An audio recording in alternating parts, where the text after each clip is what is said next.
कहानी की शुरुआत में बेलवुड शहर के बाहर केविन नाम का एक आदमी एक गोदाम में कुछ लोगों से मिलने गया। उसे उनसे एक खास सामान खरीदना था। वे लोग कह रहे थे कि यह एलियन तकनीक है। जैसे ही केविन ने उन ट्यूबों को उठाया, उसने देखा कि उनके अंदर कई चिप्स थीं जो उस समय बंद पड़ी थीं। लेकिन वे लोग भी इस चीज के बारे में ज्यादा नहीं जानते थे। इसीलिए केविन ने ग्वेन को बुलाने का फैसला किया ताकि वह इस पर और जानकारी ले सके। कुछ ही देर में ग्वेन और उसका भाई बेन वहां पहुंच गए। बेन के पास ओमनिट्रिक्स नाम की एक घड़ी थी।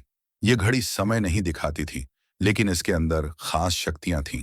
ये बेन को एक एलियन में बदल सकती थी, जिससे उसे अलग अलग ताकतें मिलती थीं। बेन जैसे ही उन चिप्स के पास खड़ा हुआ, उसे महसूस हुआ कि ओमनिट्रिक्स में कुछ हलचल हो रही थी। दूसरी ओर जो आदमी यह तकनीक बेच रहा था, वो गुस्से में आ गया, क्योंकि सौदा पूरा होने में देर हो रही थी। उसने कहा कि उसने पहले कभी इतने अजीब खरीदार नहीं देखे। तभी हेलमेट पहने उसकी एक साथी ने बताया कि ये लोग असल में प्लम्बर्स का हिस्सा हैं। प्लम्बर्स वे लोग थे जिनका काम धरती को एलियंस से बचाना था। यह सुनकर बेन चौंक गया। वह जानना चाहता था कि उस लड़की को यह सब कैसे पता चला। उस लड़की ने बताया कि उसका नाम एलेना वैलिडस है और वह भी एक समय पर प्लम्बर्स की सदस्य थी। लेकिन बाद में उसके पिता विक्टर के साथ उसे भी प्लम्बर्स से निकाल दिया गया। इस दौरान किसी को अंदाजा नहीं था कि एक अनजान आदमी उन पर नजर रखे हुए था। बेन एलेना को वहां देखकर हैरान था, क्योंकि उसके दादा मैक्स ने बताया था कि एलेना और उसके पिता ने खुद ही प्लम्बर्स छोड़ा था ताकि वे कहीं दूर जाकर रह सकें। लेकिन एलेना ने कहा कि ऐसा कुछ नहीं हुआ था। बेन अब भी समझने की कोशिश कर रहा था कि एलेना इन गैर कानूनी लोगों के साथ क्या कर रही है। एलेना ने उसे बताया कि वह सिर्फ बेन से मिलने आई थी, क्योंकि उसके पिता विक्टर कई दिनों से गायब थे। लाख कोशिशों के बावजूद भी उनका कोई सुराग नहीं मिला। तभी दूर खड़े उस आदमी ने चिप्स को कंट्रोल करना शुरू कर दिया। इसके बाद वे चिप्स ट्यूब्स को तोड़कर बाहर आ गए और वहां मौजूद सभी लोगों पर हमला करने लगे। अपने साथियों को बचाने के लिए बेन ने ओमनिट्रिक्स का इस्तेमाल करने की कोशिश की, लेकिन चिप्स की वजह से वह काम नहीं कर रहा था। अब उन चिप्स को रोकने की जिम्मेदारी केविन और ग्वेन की थी। चिप्स बेचने वाले लोग कुछ समझ नहीं पा रहे थे, इसलिए वे वहां से भागने लगे। लेकिन तब तक चिप्स ने पूरी इमारत को तोड़ना शुरू कर दिया था। बड़ी मुश्किल से वे सभी वहां से निकल पाए। बेन ने जब ध्यान से एक चिप को देखा, तो उसे समझ आ गया कि यह जरूर कोई रिमोट से चलने वाला हथियार है, जो खतरनाक कीड़ों की तरह हमला कर रहा था। तभी उसकी नजर पास खड़े उस आदमी पर पड़ी। उसे यकीन हो गया कि वही इन चिप्स को कंट्रोल कर रहा है, इसलिए बेन ने उसे रोकने का फैसला किया। वह ओमनिट्रिक्स की मदद से स्पाइडर मंकी नाम के एक एलियन में बदलना चाहता था, लेकिन किसी गड़बड़ी की वजह से वह बिग चिल नाम के एक एलियन में बदल गया। हालांकि इस एलियन की ठंडी हवाओं की मदद से उसने सभी चिप्स को एक जगह इकट्ठा कर दिया, जिससे वे अगले ही पल हजारों टुकड़ों में टूट गए। इसके बाद बेन ने उस आदमी की ओर दौड़ने का फैसला किया, लेकिन जैसे ही उसने हमला किया, उस आदमी ने ग्वेन पर कई कीड़े फेंक दिए। बेन को ग्वेन को बचाने के लिए नीचे आना पड़ा और इसी मौके का फायदा उठाकर वह आदमी वहां से भाग निकला। लेकिन सिर्फ वह आदमी ही नहीं, बल्कि एलेना भी वहां से गायब हो गई थी। केविन और ग्वेन को लगा कि यह सब एलेना की ही चाल थी, लेकिन बेन को अब भी यकीन था कि वह इसमें शामिल नहीं था। उसने तय कर लिया कि वह सच्चाई का पता लगाकर रहेगा। आखिर एलेना और उसके पिता विक्टर को प्लम्बर्स से क्यों निकाला गया था? इसका जवाब जानने के लिए वे तीनों सीधा बेन के दादा मैक्स के पास गए, लेकिन वह उस समय कम्युनिकेशन सेंटर में नहीं थे। इसलिए उन्होंने मैक्स का इंतजार करते हुए कुछ चिप्स की जांच करने का फैसला किया। जांच में पता चला कि ये चिप्स पूरी तरह से मशीन नहीं थे, बल्कि इनमें मशीन के साथ एक जिंदा कीड़ा भी था। इस बारे में और जानकारी के लिए ग्वेन ने अपनी शक्तियों का इस्तेमाल करने की कोशिश की, लेकिन उसकी जादुई ताकतें इन चिप्स पर असर नहीं कर रही थीं। तब केविन ने कंप्यूटर की मदद से इसकी जांच करने का फैसला किया, लेकिन इसमें थोड़ा समय लगने वाला था। बेन को लगा कि उन्हें यह समय एलेना को ढूंढने में लगाना चाहिए, लेकिन ग्वेन इसके लिए बिल्कुल भी तैयार नहीं थी। इसी बात को लेकर उन दोनों के बीच बहस छिड़ गई। उनकी बहस तब तक चलती रही जब तक उनके दादा मैक्स वहां नहीं पहुंच गए। जैसे ही मैक्स आए, उनकी नजर उन चिप्स पर पड़ी। उन्हें देखते ही मैक्स ने कहा कि उन्होंने यह चीज पहले भी कभी देखी है, लेकिन उन्हें याद नहीं आ रहा था कि कहाँ। बेन ने सही मौका देखकर मैक्स से एलेना और विक्टर की सच्चाई के बारे में पूछा, लेकिन इससे पहले कि मैक्स कुछ जवाब देते, एक अलार्म बज उठा। इसका मतलब था कि किसी अनजान आदमी ने सेंटर में घुसने की कोशिश की थी। अलार्म सुनते ही वे लोग तुरंत सिग्नल को फॉलो करते हुए मैक्स के कमरे में पहुंचे, जहां एलेना पहले से ही उनका इंतजार कर रही थी। देखकर मैक्स ने उसे बाहर जाने के लिए कहा, लेकिन बेन ने एलेना का साथ देते हुए विक्टर की गुमशुदगी के बारे में बताया। बेन के मुताबिक उसी अनजान आदमी ने विक्टर को अगवा किया था, जिसने उन पर हमला किया था। लेकिन बाकी सब लोग अब भी एलेना पर शक कर रहे थे। इसलिए केविन उसे कमरे से बाहर ले गया ताकि मैक्स अकेले में बेन और ग्वेन से बात कर सके। इसके बाद मैक्स ने कंप्यूटर पर विक्टर की फाइल खोलकर बताया कि विक्टर को प्लम्बर्स से इसलिए निकाला गया था क्योंकि वह एलियन चिप्स चुराते हुए पकड़ा गया था। हालांकि ये फाइल देखने के बाद भी बेन को यकीन था कि एलेना का इस सब से कोई लेना देना नहीं है। उसे लगा कि एलेना ही उस अनजान आदमी तक पहुंचने का इकलौता रास्ता थी। लेकिन मैक्स को एलेना पर बिल्कुल भरोसा नहीं था। इसलिए बेन ने अपने तरीके से आगे बढ़ने का फैसला किया।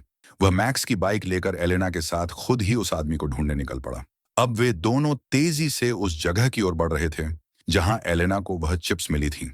उधर विक्टर रात के समय एक सुनसान सड़क पर अकेला चल रहा था कि तभी दो आदमियों ने उसे रास्ते में रोक लिया। उनका कहना था कि उसे रात में ऐसे अकेले नहीं घूमना चाहिए, लेकिन विक्टर ने जवाब दिया कि वह अकेला नहीं है। इतना कहते ही उसने अपने कोट के नीचे से कई कीड़े निकालकर उन आदमियों पर छोड़ दिए। इधर बेन और एलेना तेजी से आगे बढ़ रहे थे, लेकिन उन्हें नहीं पता था कि विक्टर पहले से ही उनका इंतजार कर रहा था। जैसे ही वे दोनों एलेना की बताई हुई जगह पर पहुंचे, उन्होंने चारों तरफ छानबीन शुरू कर दी। वहीं विक्टर उस बिल्डिंग के बाहर शिपिट नाम की एक कंपनी के ट्रक में हजारों चिप्स लोड करवा रहा था। लेकिन इस हलचल के बावजूद बेन और एलेना को कुछ भी पता नहीं चला। वे विक्टर की लैब में छानबीन करने लगे, जहां उन्हें कई दस्तावेज मिले। उनमें शिपिट का एक डिलीवरी फॉर्म भी था। इससे पहले कि वे कुछ समझ पाते, उनका सामना कुछ अनजान लोगों से हुआ जो उनकी मदद करना चाहते थे। लेकिन तभी बेन की नजर उनकी आंखों पर पड़ी, जो बहुत अजीब लग रही थी। एलेना ने उसे बताया कि उन लोगों के अंदर चिप्स घूम रही थीं, जिससे वे किसी के काबू में थे। तभी उनमें से एक आदमी ने कहा कि वह उन्हें अपनी रानी से मिलवाना चाहता है। इसके बाद वे धीरे धीरे उनकी ओर बढ़ने लगे। बेन ने तुरंत ओमनीट्रिक्स का इस्तेमाल करने की कोशिश की, लेकिन चिप्स के पास होने की वजह से वह फिर से काम नहीं कर रही थी। इसलिए उनके पास वहां से भागने के अलावा कोई और रास्ता नहीं था। लेकिन जब वे फायर एग्जिट से बाहर निकले तो उन्होंने देखा कि वे चारों तरफ से घिर चुके थे। बेन ने अपनी ओमनीट्रिक्स को ओवरपावर कर उन पर हमला किया, जिससे वे कुछ देर के लिए पीछे हट गए। इस मौके का फायदा उठाकर वे अपनी बाइकों पर बैठकर भाग निकले, लेकिन रास्ते में एलेना की बाइक फिसल गई। बेन को उसे अपनी बाइक पर बैठाने के लिए वापस आना पड़ा। वहां से निकलने के बाद बेन ने एलेना से कहा कि अब उन्हें जल्द से जल्द शिपिट के ऑफिस जाना होगा, क्योंकि इस पहेली का अगला सुराग वहीं मिल सकता है। उधर सेंटर में केविन और ग्वेन ने आखिरकार चिप्स के एनर्जी सिग्नल का पता लगा लिया था। उन्होंने हिसाब लगाया कि इस तरह की एनर्जी सबसे ज्यादा शिपिट के डिस्ट्रीब्यूशन सेंटर में मौजूद थी। उन्होंने तुरंत वहां जाने का फैसला किया, लेकिन जब वे पहुंचे तो देखा कि पूरा सेंटर खाली हो चुका था। इसके बावजूद उन्होंने छानबीन जारी रखी और कोई सुराग ढूंढने लगे। अपनी तहकीकात के दौरान उन्हें दुनिया भर में भेजे गए सामान की पर्चियां मिली, लेकिन तभी वहां काम करने वाले एक आदमी ने उन्हें देख लिया और तुरंत वहां से चले जाने को कहा। केविन और ग्वेन को समझ नहीं आ रहा था कि इतनी रात को ये आदमी यहाँ कर क्या रहा है। जब उन्होंने उससे सवाल किया तो उसने जवाब दिया, मेरा काम अपनी रानी की सेवा करना है और उसके लिए समय मायने नहीं रखता, फिर चाहे कोई भी वक्त हो।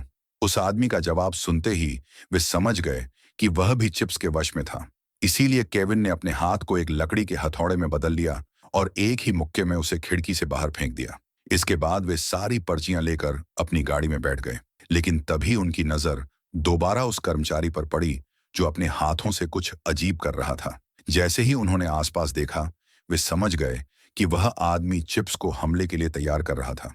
अगले ही पल उन चिप्स ने उन दोनों पर हमला करना शुरू कर दिया। केविन ने गाड़ी भगाने की कोशिश की, लेकिन चिप्स ने 3 बड़ी गेंदों का रूप लेकर तेजी से उनका पीछा करना शुरू कर दिया। बचने के लिए केविन ने गाड़ी को तेज मोड़ देकर एक गेंद से टकरा दिया, जिससे वह टूट गई। लेकिन अगले ही सेकंड वह दोबारा से जुड़ गई। अब केविन के पास सिर्फ एक ही रास्ता था, अपनी रफ्तार बढ़ाकर उन्हें पीछे छोड़ देना।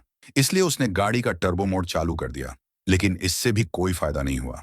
चिप्स की गेंदें अब भी उनका पीछा कर रही थीं। इसलिए केविन उन्हें खाली मैदान में ले गया, जहां उसने उन गेंदों को गाड़ी से कुचलने की कोशिश की, लेकिन इस कोशिश में उसकी गाड़ी ही पलट गई। जैसे ही वे गाड़ी से बाहर निकले, चिप्स ने फिर से हमला कर दिया और अब वे जुड़कर एक बहुत बड़ी गेंद में बदल गई थीं।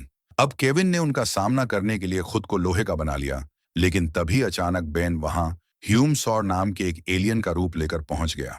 बेन ने आते ही उस बड़ी बॉल को एक ही मुक्के में तोड़ दिया। लेकिन चिप्स ने तुरंत अपना रूप बदलकर बेन पर लेजर से हमला शुरू कर दिया। हालांकि ह्यूम्सौर की मोटी चमड़ी के कारण बेन पर इन हमलों का ज्यादा असर नहीं हो रहा था, लेकिन बेन के बार बार हमला करने के बावजूद भी चिप्स बार बार नए रूप लेकर लड़ने के लिए आ रही थी। इसीलिए बेन ने मौका देखकर उन पर केविन की कार से हमला कर दिया। इस हमले ने सभी चिप्स को एक ही झटके में तबाह कर दिया। मुसीबत खत्म होने के बाद बेन अपने सामान्य रूप में आ गया। इसके बाद सभी ने लैब में एक नए सैंपल की जांच करने का फैसला किया और फिर एलेना को लेकर सीधा दादा मैक्स के पास पहुंचे। उस समय मैक्स दुनिया भर में फैले इन हाईटेक कीड़ों की खबर देख रहे थे। सबकी बातें सुनने के बाद मैक्स ने उन नए सैंपल्स की जांच की, जिससे उन्हें पता चला कि ये चिप्स असल में स्पेस से आई हैं। जांच खत्म करने के बाद मैक्स ने सभी चिप्स को एक डब्बे में बंद कर दिया, लेकिन गलती से एक चिप बाहर ही छूट गई और किसी ने इस पर ध्यान नहीं दिया। इसके बाद सभी लोग इस समस्या का हल निकालने के बारे में सोचने लगे। तभी बेन को चिप्स की रानी का ख्याल आया। उसका कहना था कि अगर वे रानी को खत्म कर दें तो बाकी चिप्स भी बेकार हो जाएंगी, क्योंकि वे बिना रानी के कोई फैसला नहीं ले सकती। लेकिन रानी को ढूंढना आसान काम नहीं था, इसलिए सभी लोग कंप्यूटर पर बैठकर इस बारे में जानकारी इकट्ठा करने लगे। इसी दौरान जो चिप बाहर रह गई थी वह चुपचाप मैक्स के हाथ पर चढ़ गई। कुछ देर बाद जब बेन अपने दादा मैक्स से कुछ सवाल पूछने गया तो मैक्स ने अचानक उस पर हमला करने की कोशिश की। यह देखकर बेन तुरंत समझ गया कि मैक्स अब चिप्स की रानी के वश में था। जैसे ही बाकी लोगों को बेन की आवाज सुनाई दी, केविन ने पीछे से आकर मैक्स को बेहोश कर दिया। लेकिन इसके बाद वे सब आपस में बात करने में उलझ गए और मैक्स ने इसका फायदा उठाकर स्मोक मशीन चालू कर दी। धुएं से पूरा कमरा भर गया, जिससे कुछ भी साफ दिखाई देना मुश्किल हो गया। इसका फायदा उठाकर मैक्स वहां से भागने में कामयाब हो गया। अब मैक्स के चले जाने के बाद किसी को समझ नहीं आ रहा था कि आगे क्या करना चाहिए, लेकिन बेन ने खुद को शांत रखते हुए सबको समझाया कि मिशन पर ध्यान देना जरूरी है। इसके बाद सभी कंप्यूटर की मदद से रानी का पता लगाने में जुट गए। चिप्स से निकलने वाली एनर्जी की जांच करने पर उन्होंने पाया कि कई सारी चिप्स एक ही जगह पर इकट्ठा थीं। सभी ने मिलकर अंदाजा लगाया कि शायद रानी वहीं मौजूद है। ग्वेन ने बताया कि उसी जगह पर शिपिट कंपनी का डिस्ट्रीब्यूशन सेंटर भी है। यह सुनते ही बेन को यकीन हो गया कि रानी वहीं छुपी हुई है, लेकिन वहां तक पहुंचने के लिए उन्हें गाड़ी की जरूरत थी और केविन की गाड़ी पहले ही तबाह हो चुकी थी। इसलिए केविन ने बेन का बर्थडे गिफ्ट उसे पहले ही देने का फैसला किया। उसने बेन को एक खास गाड़ी तोहफे में दी, जिसे वह कई महीनों से तैयार कर रहा था। इसके बाद वे सभी उस गाड़ी में बैठकर सीधे अपनी मंजिल की ओर निकल पड़े। शिपिट के डिस्ट्रीब्यूशन सेंटर पर पहुंचने के बाद उन्होंने देखा कि सैकड़ों लोग वहां काम कर रहे थे, जो सभी रानी के वश में थे। अब उनका शक यकीन में बदल चुका था। जब वे आगे बढ़े तो उन्होंने देखा कि मैक्स भी उन्हीं लोगों के साथ काम कर रहे थे, लेकिन वे चाहकर भी अपने दादा को बचा नहीं सकते थे। इसलिए उन्होंने अभी के लिए आगे बढ़ने का फैसला किया। कुछ देर बाद वे एक बड़े कमरे में पहुंचे, जहां कई सारे लोग मौजूद थे। इन्हीं के बीच विक्टर भी था। जैसे ही केविन ने विक्टर को देखा, वह तुरंत समझ गया कि खंडहर में उन पर हमला विक्टर ने ही करवाया था। अब उन्हें एलेना पर भी शक होने लगा कि कहीं वह अपने पिता के साथ मिली हुई तो नहीं, लेकिन एलेना ने साफ कहा कि उसे इस बारे में कुछ भी नहीं पता। उसने गुस्से में कहा, अगर मेरे पिता पर शक हो सकता है तो तुम्हारे दादा भी तो रानी के लिए काम कर रहे हैं। क्या वे भी मेरे पिता के साथ मिले हुए हैं? एलेना की इस बात में कुछ सच्चाई भी थी, क्योंकि विक्टर भी मैक्स की तरह ही अजीब बर्ताव कर रहा था। फिर भी केविन को एलेना पर पूरा भरोसा नहीं था। बात बढ़ने से पहले बेन ने सबको शांत किया और फिर विक्टर को देखने के लिए आगे बढ़ा। जब बेन को एहसास हुआ कि विक्टर अंडे दे रहा था, तो उसे समझ आ गया कि रानी उसी के अंदर मौजूद है। जैसे ही यह पता चला, केविन ने कहा कि विक्टर को भी खत्म कर देना चाहिए, लेकिन एलेना ने तुरंत अपने पिता की जिंदगी की भीख मांगनी शुरू कर दी। यह सुनते ही बेन को अपना वादा याद आ गया। उसने एलेना से कहा था कि वह उसके पिता को सही सलामत वापस लाएगा। अब बेन ने ओमनीट्रिक्स का इस्तेमाल करके एलियन एक्स बनने का फैसला किया, लेकिन ग्वेन ने उसे रोकने की कोशिश की। ग्वेन के मुताबिक ये बहुत बड़ा खतरा था। अगर रानी ने किसी तरह से बेन को अपने वश में कर लिया तो धरती को बचाना नामुमकिन हो जाएगा। वे लोग अभी बातचीत कर ही रहे थे कि अचानक एक आदमी ने एलेना को पकड़ लिया। इसके बाद वहां मौजूद सभी लोगों को उनकी मौजूदगी का पता चल गया। खतरा तेजी से उनकी ओर बढ़ रहा था। यह देखकर बेन ने आखिरकार ओमनीट्रिक्स का इस्तेमाल करने का फैसला किया, लेकिन चिप्स की वजह से ओमनीट्रिक्स सही से काम नहीं कर रहा था। एलियन एक्स बनने के बजाय बेन नैनोमैक नाम के एक और एलियन में बदल गया। नैनोमैक असल में इंसान और नैनो चिप्स का फ्यूजन था। अब बेन ने खुद को छोटा किया और सीधा विक्टर की ओर बढ़ गया। फिर वह चुपचाप विक्टर की नाक के जरिए उसके शरीर के अंदर घुस गया। अंदर पहुंचते ही बैन को रानी की आवाज सुनाई देने लगी। वहीं बाहर बाकी सभी लोग उन आदमियों से लड़ रहे थे, जबकि बैन विक्टर के शरीर के अंदर अकेला रानी से लड़ रहा था। रानी बैन को अपने वश में करने की हर संभव कोशिश कर रही थी। उसका प्लान था कि वह पूरी दुनिया के इंसानों को खत्म कर दे, जिसके लिए उसने अपने सभी चिप्स को एक्टिवेट कर दिया। लेकिन बैन ने अपनी पूरी ताकत से उस पर आखिरी हमला किया, जिससे रानी का शरीर पूरी तरह खत्म हो गया। इसके बाद वहां मौजूद सभी लोग अपने होश में आ गए और बाकी चिप्स भी अपने आप नष्ट हो गईं। बेन भी विक्टर के शरीर से बाहर आ गया, जिसके बाद उसके दादा मैक्स ने उसे शाबाशी दी और विक्टर से माफी मांगी, क्योंकि जरूरत के वक्त उसने उस पर भरोसा नहीं किया था। इसके बाद मैक्स ने बेन को प्लम्बर का नया चीफ बनाने की पेशकश की, लेकिन बेन ने मना कर दिया और कहा कि दादू, आप अभी इतने बूढ़े नहीं हुए हैं, कुछ सालों तक हमारी मदद करते रहिए। आखिर में एलेना और विक्टर भी उनकी टीम में शामिल होने के लिए तैयार हो गए और यहीं पर कहानी खत्म हो जाती है।